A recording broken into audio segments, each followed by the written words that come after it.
course, we want to go ahead right now and check in with Angie Casada. She is live with an update for us as well.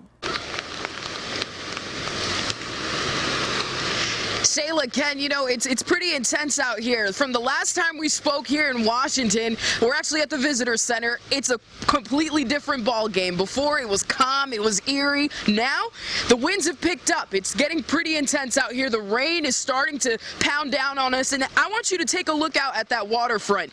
It's moving like crazy. The clouds are moving super fast, and the biggest thing is, you know, Ken asked me earlier in the show, is there any other flooding that's happening in Washington? Well, a little earlier it was too early. Right now, if you look here in the waterfront, there's so much water that's accumulated on the grass. It's constantly growing. From just, 30 minutes ago, it wasn't as big. Now it's a lot of water that's collecting. And when I look into the parking lot here at the waterfront in Washington, a lot of water is starting to collect. It's not as deep, but it can still be dangerous. And let me tell you, I'm personally, I'm upset because a lot of law enforcement, a lot of emergency personnel have been emphasizing on the dangers that this storm can possibly be here in Washington alone, especially when it comes to that storm surge that you guys mentioned earlier. But it's frustrating seeing a lot of folks walking right here on this waterfront when the water is just coming in, and it's starting to get more intense. I've seen people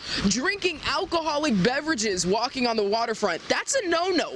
I don't understand it, but a lot of folks are doing it, even folks working out in these conditions. So I don't know if it's for the thrill, but you guys need to be safe. Dorian is nothing to play with. It's the same storm that came and devastated the Bahamas, and it's coming towards North Carolina. So it's something to be extremely, take seriously, because things can get much more intense. And just me standing here talking to you, the rain is starting to pour a little bit heavier, and now I understand why it's difficult to talk in these conditions when you're reporting live. But it just shows you in a matter of minutes how this can change, and this is constantly happening throughout the night. Again, there is a curfew here in Washington until 9 o'clock tonight, but things are already starting to get intense. So I'm encouraging everyone to please stay inside because things are getting pretty serious.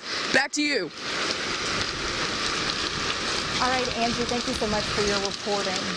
And of course, we want to remind people right now, when we talk about those dangerous conditions, Angie, sometimes law enforcement agencies, they put the reminders out, but if you're in a situation, the weather's too dangerous, they may not be able to get to you.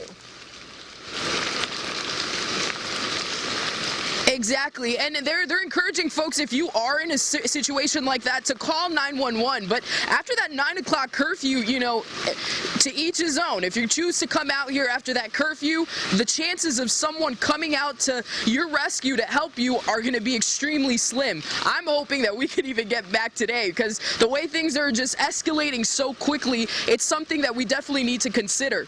Shayla? Andrew, thank you so much for your reporting. Be safe out there.